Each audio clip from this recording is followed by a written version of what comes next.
nasci em Areias, numa fazenda, chamada Fazenda Velha, que chamava. E lá vivemos nossa vida lá com 12 irmãos. Meu pai plantava, fazia plantação de tudo. Na casa não faltava nada, graças a Deus. Meu pai e minha mãe eram uma bênção de Deus. Era uma bênção. A minha mãe, antes dela casar com meu pai, era escrava ainda. Meu pai tirou ela de lá da casa onde que ela morava, né? E era muito nova, portanto não era registrado nem nada. Depois que ela faleceu, aí que viu que ela tinha essa idade de 117 anos. E ela não sabia ler, não. Mas ela falou assim, quando eu casar, meus filhos vai tudo estudar. E nessa história, nós 6 quilômetros nós batia da onde a gente morava, na cidade de Areias, para poder estudar. Todo mundo estudou, graças a Deus, e ela conseguiu. Até que chegou na Revolução, né? Chegou a Revolução, foi aquela correria danada, a gente tinha muito medo, né? Medo de tudo. De um lado era São Paulo, do outro lado era o Rio. E o negócio começava a ficar no meio. E tinha 21 pessoas na minha casa. Tudo comia, bebia, dormia.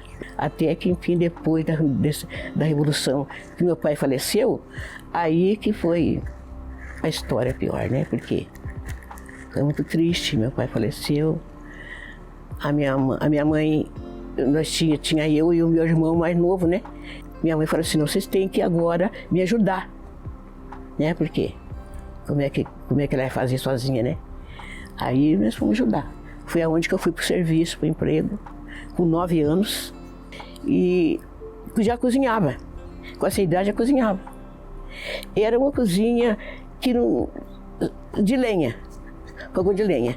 E eu não alcançava o fogão porque era muito pequenininha, trepava em cima do banquinho. E ali fomos. E assim nós fomos levando a minha vida até agora. Desde meu pai, minha mãe, meus irmãos, todos que já foram, mas eram tudo assim, unidos comigo, sabe? Todos eles. Qualquer coisa, eles era eu. Não, eu sinto falta dele, sim. Sinto falta dele porque o meu irmão, por exemplo, que era o pai dela, morava perto da minha casa, e do portão da minha casa eu via ele sentado lá. Quando sentava lá, eu sabia que ele queria falar alguma coisa comigo. Eu já subia. Ele teve doente, né, um negócio de uma ferida, uma coisa na perna, né? Olha, foi a irmã dela mais nova, fomos levar ela lá em Guará. Sabe como? Poder de oração. Eu tenho oração da cura divina. Eu lia, passava para ela. Ela lia e passava para a irmã. Chegamos lá, foi o médico melhor que tinha. Chegou, bateu na perna dele e falou assim, vai sarar isso aqui. Vai ficar bom. Olha, poder de oração. Eu lia, ela lia, outra lia, ela lia. Quando eu pude ajudar, eu ajudei. Eu consegui comprar terreno. No serviço, o dinheiro que eu ganhava, eu consegui botar uma casa de pé. Logo que eu comprei o terreno lá, era um lote. Aí cheguei lá e falei para ele, meu irmão, falei para ele, ô João, eu comprei o terreno, é muito grande para mim, né? E eu vou fazer uma coisa, eu vou passar uma parte para Tereza, que era a minha sobrinha, né? Ele olhou para mim assim, ele riu e falou assim, nossa, irmão, você não existe. Olha só, que bênção, que coisa que você está fazendo. Ajudando minha filha a arrumar a casa dela. E arrumou, e fez. Casei, tive um filho, e esse filho faleceu com 43 anos. Era um amigo meu, era um companheiro. Nossa, eu gostava de música, de cantar, de tudo, mas de repente também foi-se embora. E o marido, primeiro marido também, já tinha falecido faz tempo, que eu cuidei do menino desde pequenininho, nos empregos, na casa dos outros, né? Aí foi um choque muito grande, né? É o único que tinha, ainda perder. Porque quando ele ficou doente, que ele foi para o hospital, eu fui acompanhando ele, levando na porta do TI. Né? Dureza, né?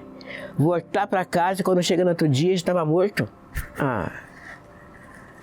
Ele estava nisso. E eu orando. Então foi um tempo que eu passei muito assim, amargurado com aquilo, né? Magoado com aquilo. Mas depois eu falei assim, gente, olha, a gente tem que ter fé em Deus. Tem que ter fé nele. Por quê? Ele nos pôs aqui na terra, mas nós temos o tempo nosso. Isso do meu filho, do meu marido, foi a mesma coisa. Ele passou mal também. Quando chegou de madrugada, eu estava sentado numa poltrona assim, que eles deixaram para me sentar, ficar ali sentado, para passar a noite. E dali eu enxergava onde ele estava. De repente, eu peguei a Bíblia, abri e falei assim, Senhor, eu não quero a palavra como foi do meu filho, de ler inteiro ali. Eu quero que o Senhor me mostre logo no começo para me entender o que está acontecendo. Abro a Bíblia, falando para mim assim que põe em ordem a tua casa, que morrerá, não viverá. Eu acordei e falei assim, nossa, meu Deus do céu. Que eu olhei assim, que eu olhei para lá, levantei dali, que eu fui lá perto dele lá, tava morrendo. Tava morrendo na hora, eu falei, o quê? Aí eu lembrei da mãe dele.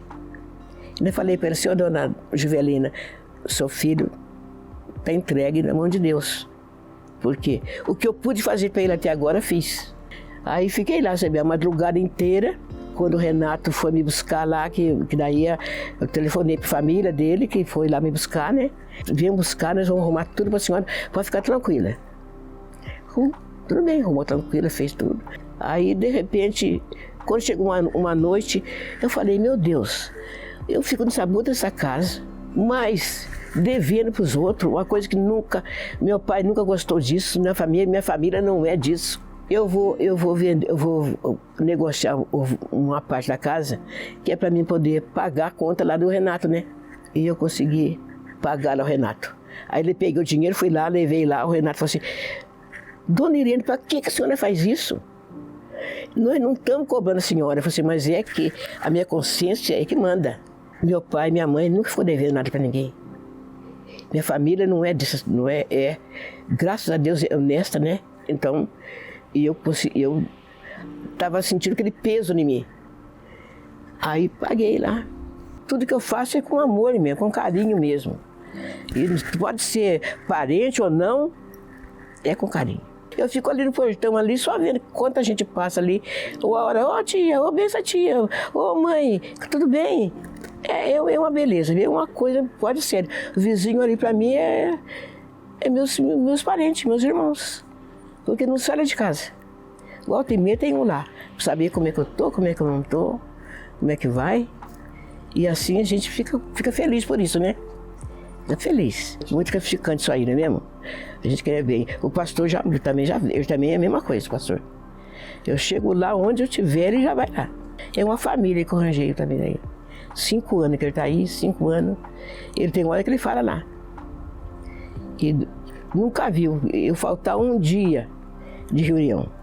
Ele fica todo feliz. Ele fala assim, olha, é difícil. Se tivesse umas 4 Irene do tipo seu aí, eu estava feito. E assim minha vida foi. Eu creio que Deus está me dando muita força ainda, que eu acho que tem para toda a minha família ir embora e eu ficar eu só, é porque eu tenho uma missão para cumprir.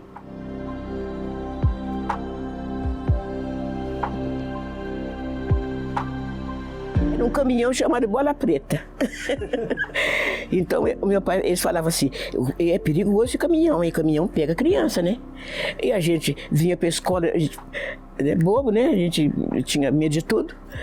Então, quando vinha barulho do caminhão, a gente já sentia ver o Bola Preta, nós escondia no mato. De tanto medo que nós tínhamos. Mas tomava chuva, nossa, cada chuva, relâmpago, trovão, pedra. Sair da escola tinha que andar, né? Não tinha outro lugar onde esconder. Mas esse Bola Preta me deixou na história, viu?